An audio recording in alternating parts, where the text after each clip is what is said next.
This talk is about safety culture. It's been prepared very much from my own experiences in the nuclear industry, and inevitably some of the things I say will very much relate to the nuclear industry. I do think it's worth bearing in mind that I believe the things that I'll be talking about are generally applicable to all aspects of safety in all industries.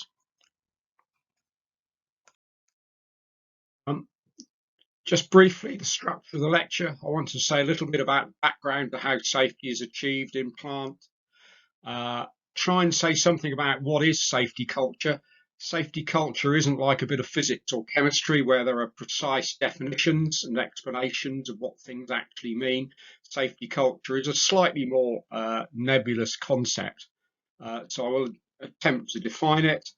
I'll take you through some examples of safety culture, talk about factors which contribute to safety culture, talk about the role of leadership, and particularly talk about some safety culture indicators. And these are things that I've heard people say or seen people do that I think indicate some good aspects of certain safety cultures and some that are really candidates for improvement. And I will also talk a little bit about how you try and measure or assess safety culture in an organization. So how is safety achieved in a nuclear plant or a nuclear facility?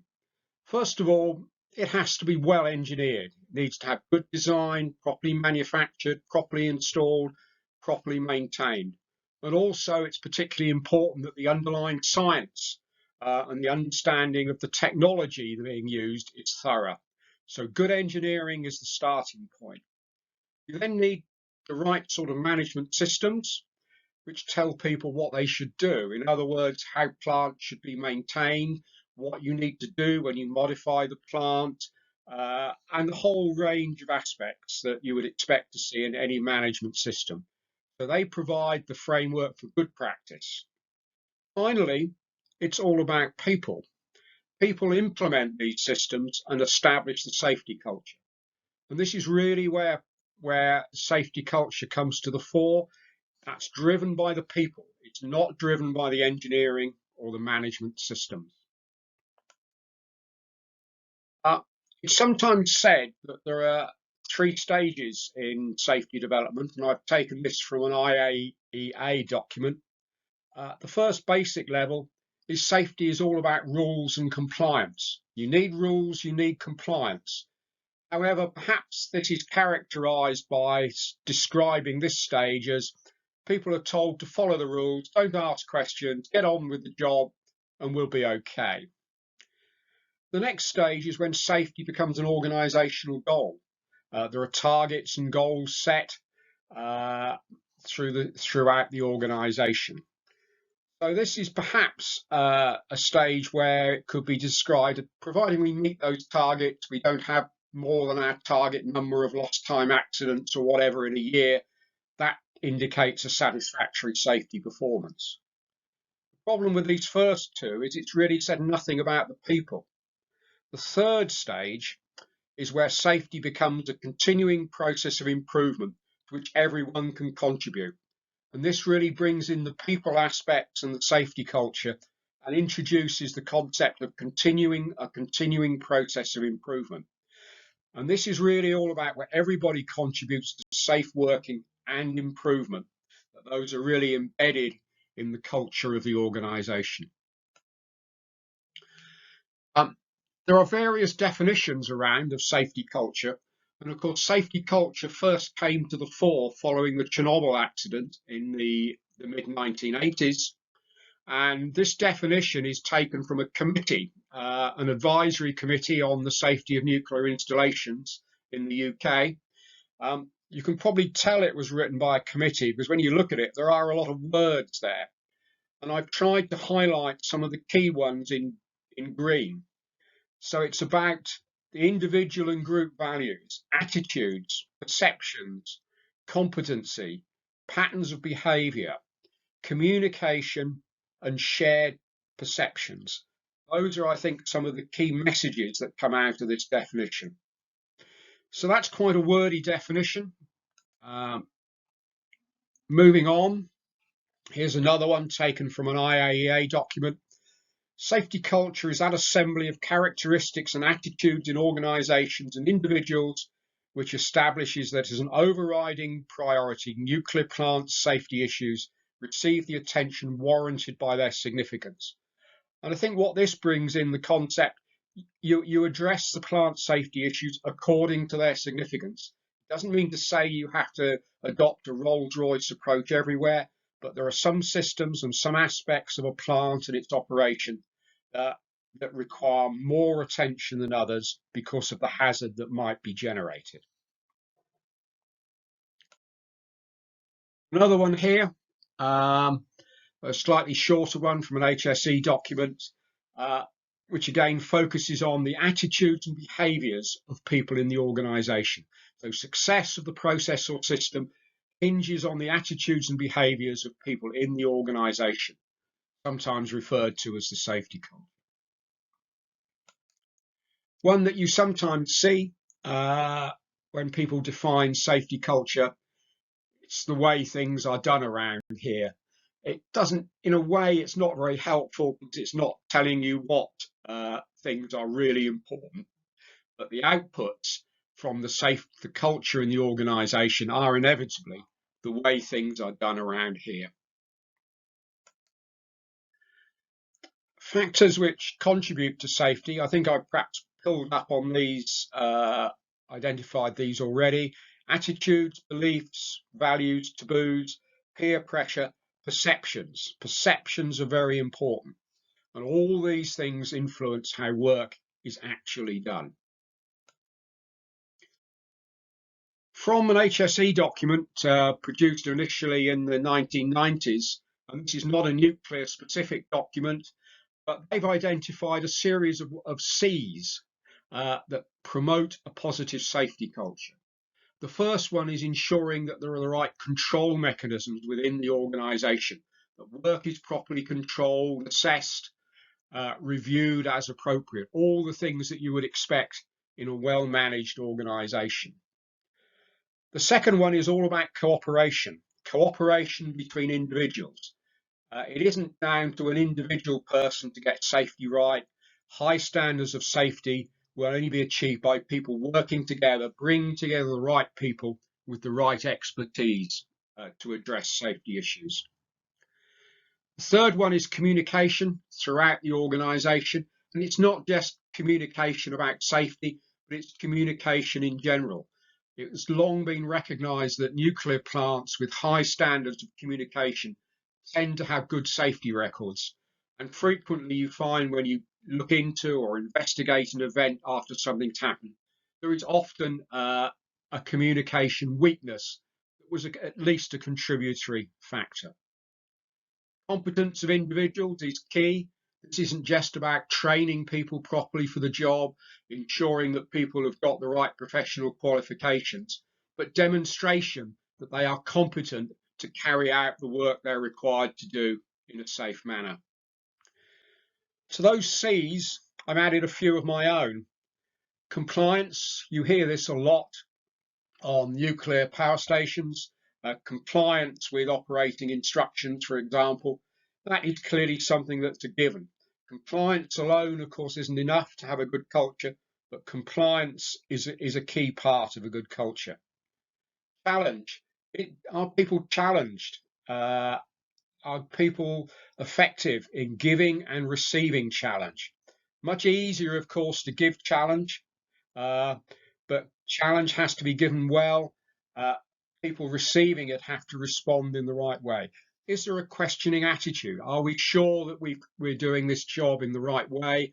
Are there any safety issues that we haven't addressed? Just examples of simple challenges. Consultation.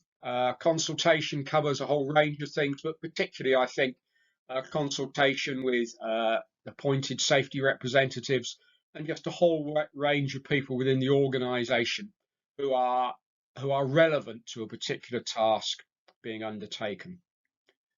Final one that you hear often on operating reactors, the approach taken, perhaps when something unusual happens, it should be a conservative approach. Shut down the reactor if in doubt. So conservative decision making is again something else that is very important in a good safety culture. Some people try and talk about different types of culture. The one you hear people talk about quite often is a no blame culture. Organizations will say, we have a no blame culture. But what does it really mean?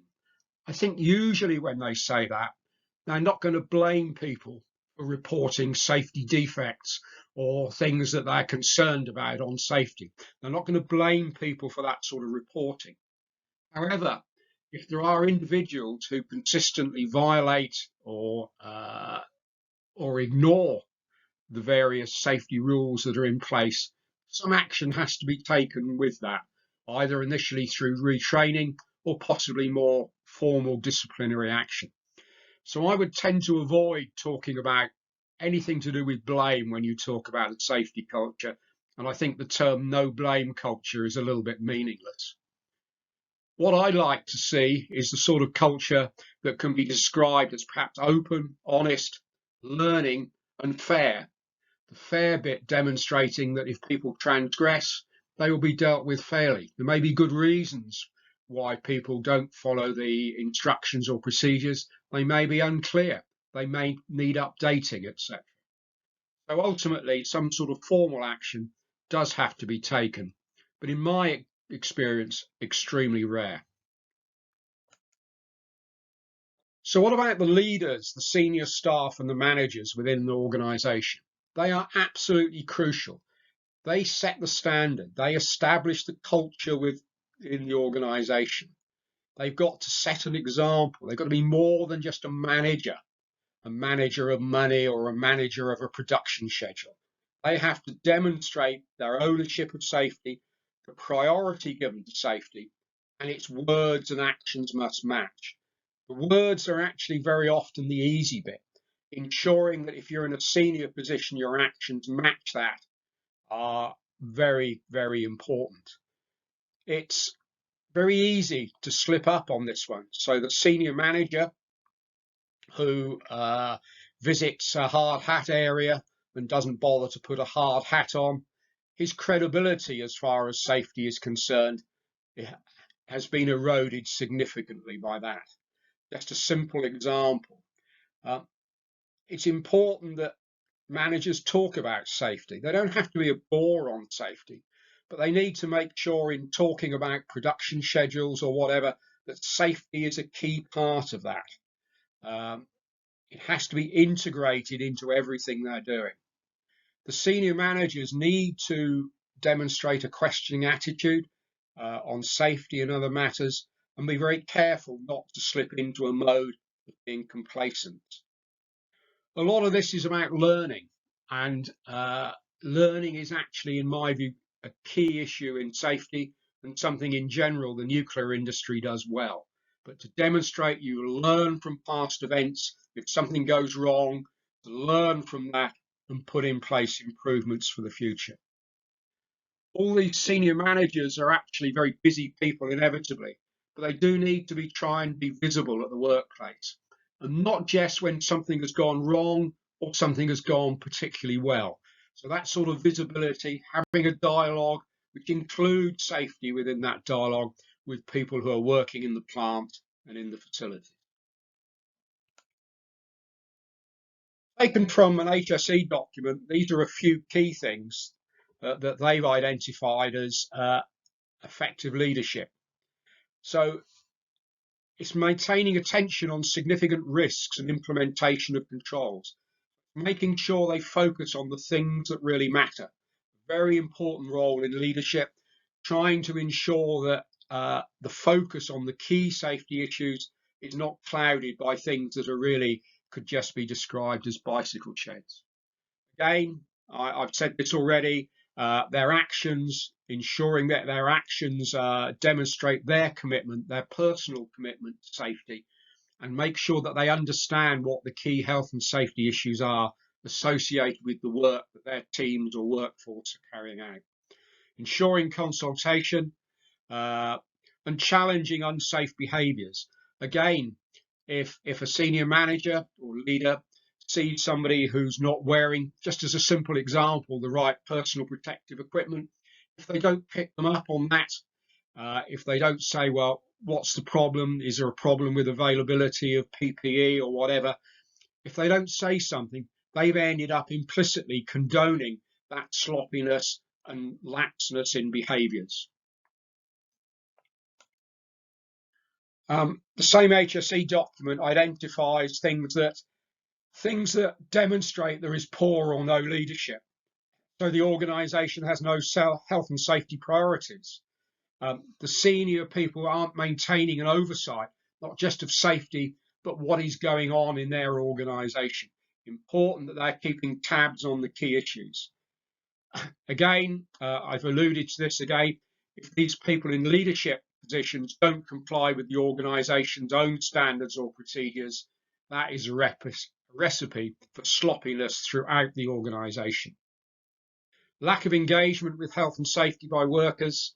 Are people in the workforce, are they engaged with health and safety? Do they get involved with safety matters themselves? Key one, it could be very easy for people at a senior level to show that safety is a bit of an add-on, something that's a bit of a chore or nuisance and gets in the way of doing the interesting and more satisfying things. That might well be a perception that some people can give if they're not careful.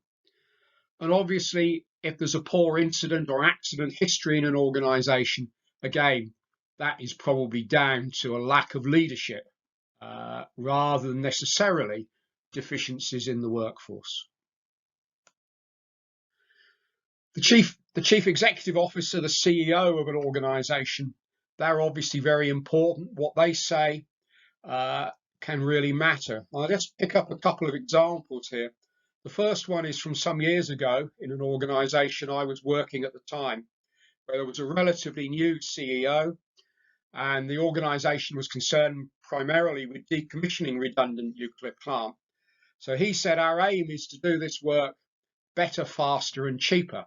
And this was one of his headline messages in the company magazine.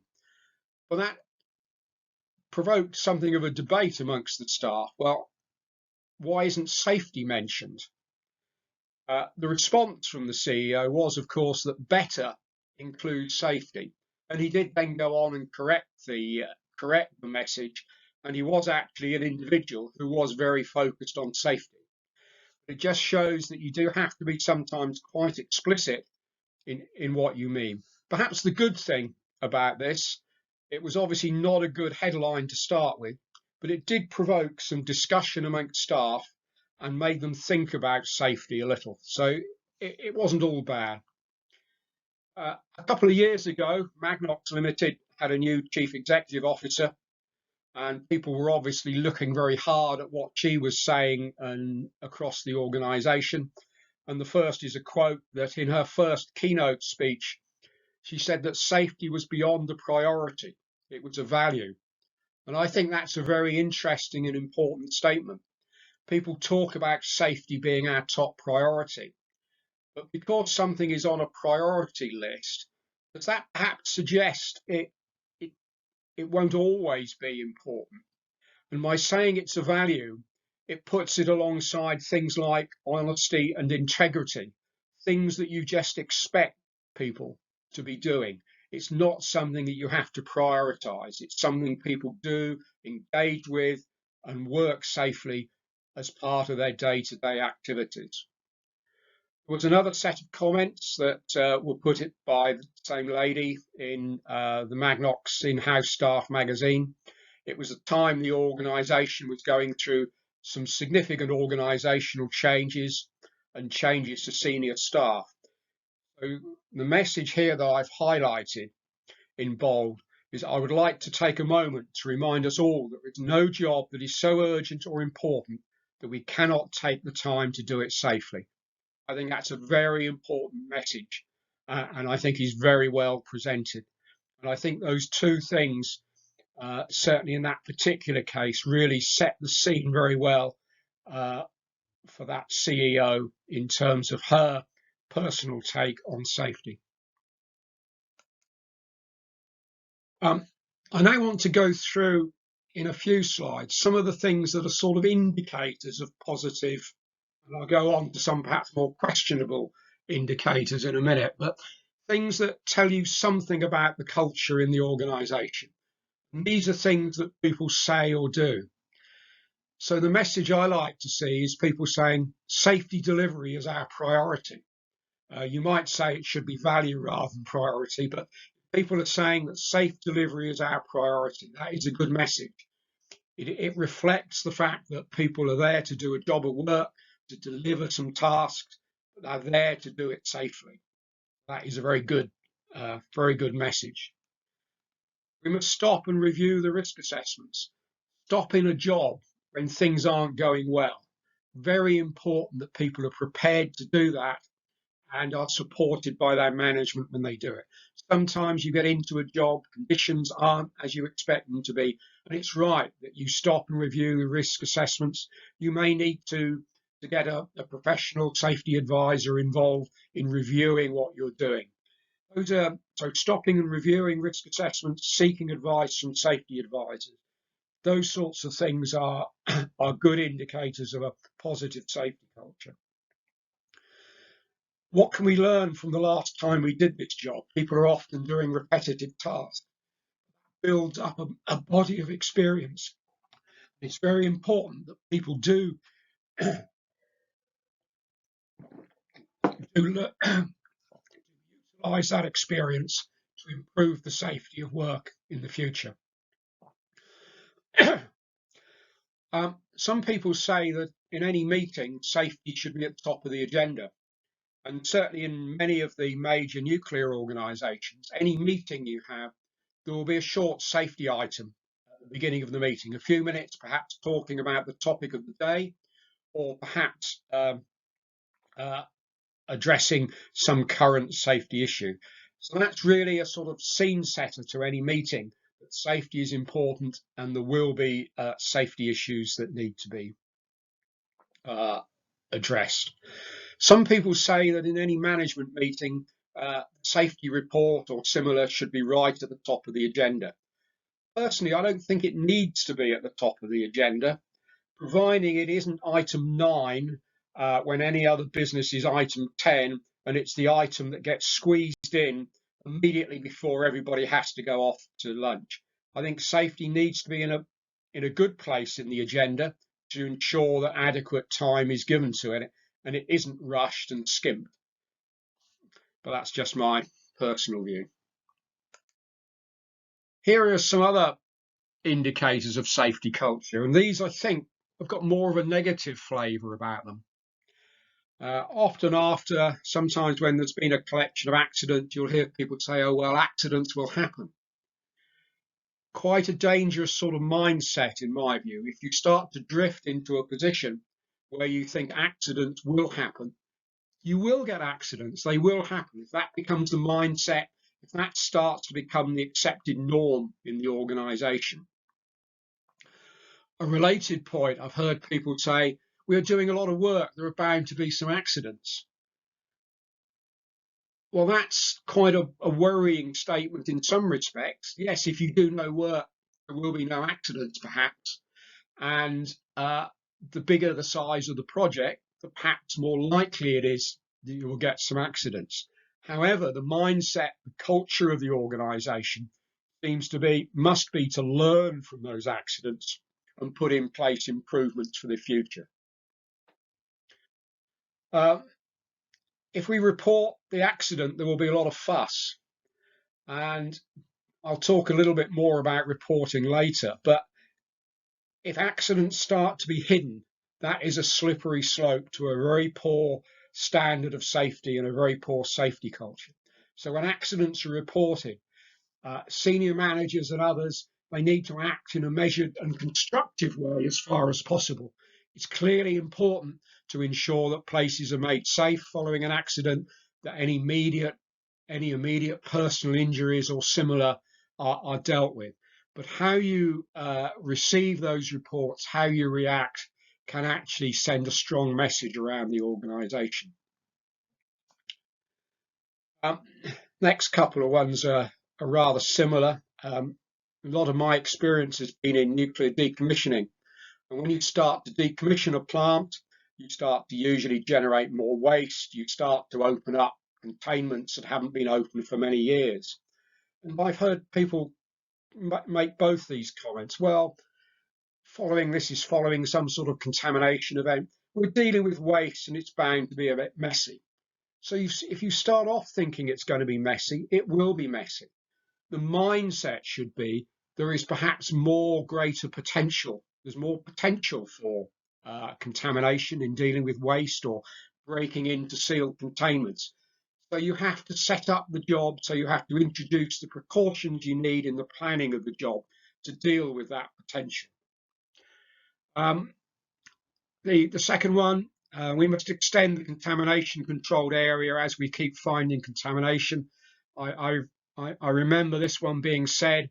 The person concerned, though, didn't seem to have addressed where the contamination was coming from in the first place. So it's not necessarily trying to deal with things at source, not understand the underlying causes of a problem, but to put on a sticking plaster rather than address the safety issue by looking at where the contamination comes from. Can it be controlled better at source?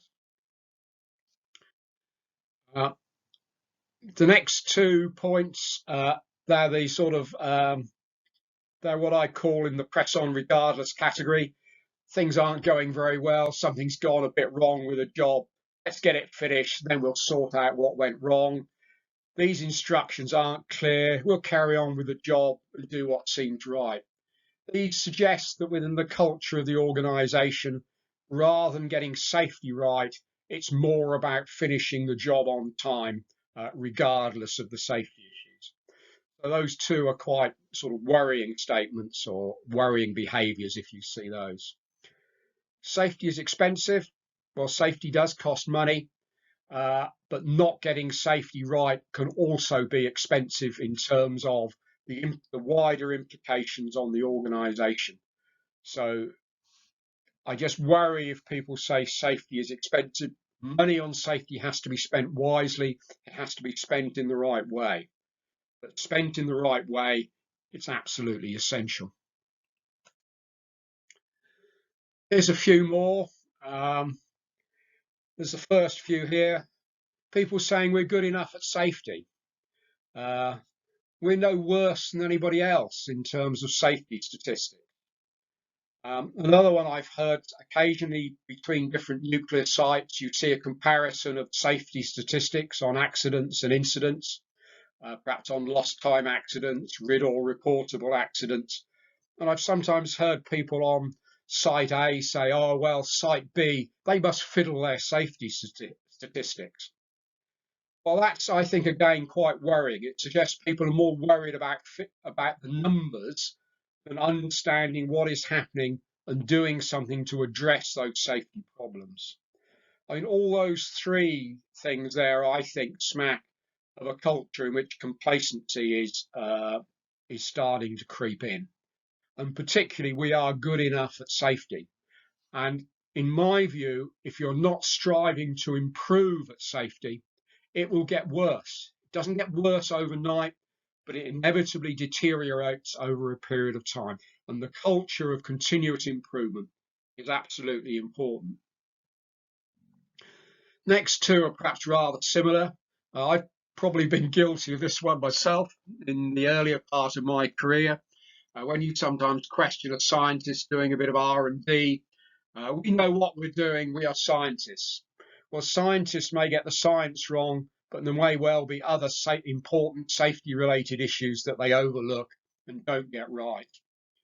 Occasionally, I've talked with people who work in the defence sector, and sometimes you will hear them say, we're doing work of national importance. Well, good, I'm glad they're doing work of national importance. But I just hope they're not forgetting that that work needs to be done in a safe way.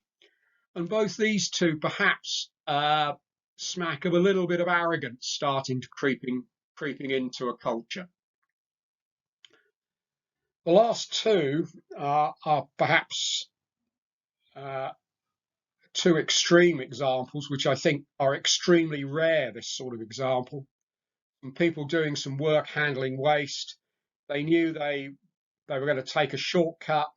There was a TV camera monitoring the job, so they decided the thing to do was to turn the TV camera off when they took the shortcut. There were no major direct safety implications as a result of that, but that surely suggests there was something wrong with the culture in that plant. Another one that relates to a reactor, there was something unusual in the conditions, but they decided that they'd shut down the reactor a bit later when the price of electricity went down. And both those last two indicate insufficient attention to safety and the fact that the priorities are not seen as safe delivery, but perhaps just delivery.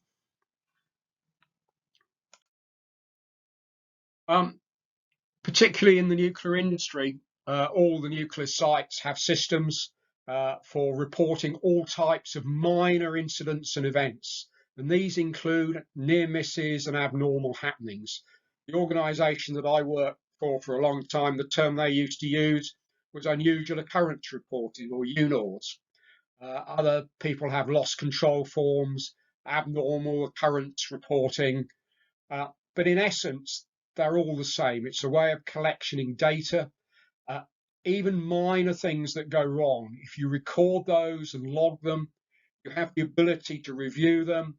It gives you information on safety performance. It identifies trends. Sometimes you may see a trend in deteriorating electrical safety or chemical safety, for example. It helps you to identify weak areas where you can focus your improvement actions. Of course, significant events, releases of radioactivity, electric shock, things like that, they require very specific targeted investigation. And it's not a case of just reviewing trends. And it's important that those investigations do identify both the underlying or root causes, as well as the immediate causes, and targeted improvement actions. But all these things should feed in to your safety improvement plan. In any good safety culture, it will be made clear that comprehensive reporting is required. Getting a lot of minor things reported should be seen as good. Obviously, you don't want a lot of serious things reported, but minor abnormalities, things that don't look quite right, it's important that that is logged and reported. And actually, I think if you look at it in any organization, if you want to look at their safety culture, look at how well they do, how well they are reporting things, particularly the minor things, the near misses, things like that, how they follow them up, how they use them to learn and improve. It's a very good indicator of safety culture. I said at the outset that the whole concept of safety culture was a bit nebulous. Organisations often carry out what are called safety climate surveys, and these are usually structured questionnaires to measure the temperature of the workforce, if you like, their attitude towards safety. And there are proprietary systems. There's a very good HSE safety climate survey tool that's available, and other organisations seem to develop their own. But in essence, you get a series of questions and statements which are intended to explore the attitudes to safety. And the responses should be rated on a 1 to 5 scale, from strongly disagree to agree with the statement, or strongly agree. And then there is a middle position. It helps to identify strong areas in the culture, in the organisation, and by repeated use of the tool, it can indicate how well your improvement actions are working. If you use the HSE tool, you can do a degree of benchmarking with other organisations. What I've selected in the next couple of slides are some examples. This is real data from an organisation, and it shows the statement that people were given, and they were asked to respond in a way that was either favourable or unfavourable through the process I just identified. Please note that these percentages don't add up to 100%. because there is a middle ground, a sort of neutral ground. So here's a question. People are asked to agree or disagree with the statement. I'm involved in identifying risks, hazards, or error traps in my tasks and workplace. 85% gave a favourable response, only 2% unfavourable. That, I think, numbers in the mid-80s and higher are very good in my view, and indicates a very positive attitude within the organisation. So that is looking excellent in my view. How does the line manager react proactively? How does the line manager react to suggestions to improve health and safety? 80% favourable, a few in the middle ground, 4% unfavourable. Again, a very good response. Health, safety and well-being is valued. 88% favourable, excellent. And I think that indicates that within that organisation, they've got a very strong focus on safety.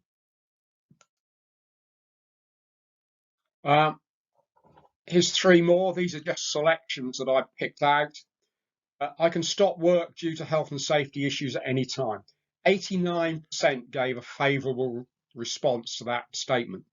And that shows a very strong willingness in that organisation and recognition that if something untoward happens on the health and safety front, the job should be stopped to go back and rethink, replan, and address the issue.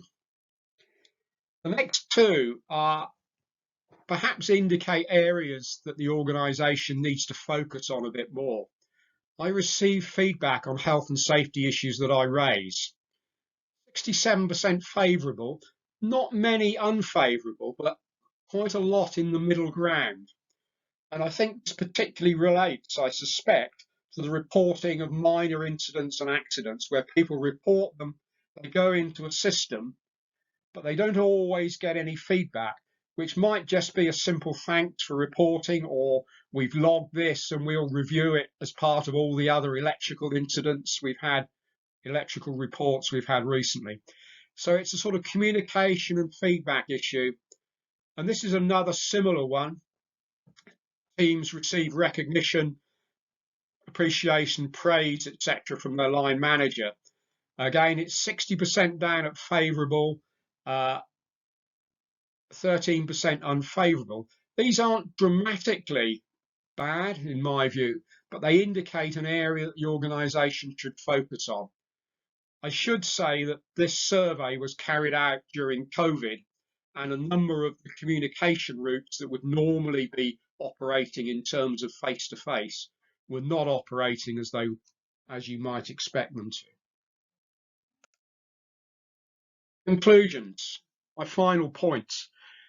The attitudes from the staff at the top of an organisation are absolutely essential. If you don't get those right, you will never get safety right down through the organisation. The senior management provides the leadership, they set the standard. They've got to get it right at the top to get it right down through the organisation. Safety must be integrated into work. You get people who are safety advisors, who are safety specialists. It's right that you have those safety specialists. Those people should be involved. But everyone has got a role to play in safety. It must be an integral part of safety, of delivery. There's an important need to continually improve safety. As I said earlier, if you're not trying to improve, it will just get worse at some rate. Performance will deteriorate. The final thing I should say is I've talked about safety culture and I've used the word safety. I believe that most of the things in this talk are just as applicable to the environment, and many of them are also relevant to security matters. Thank you very much.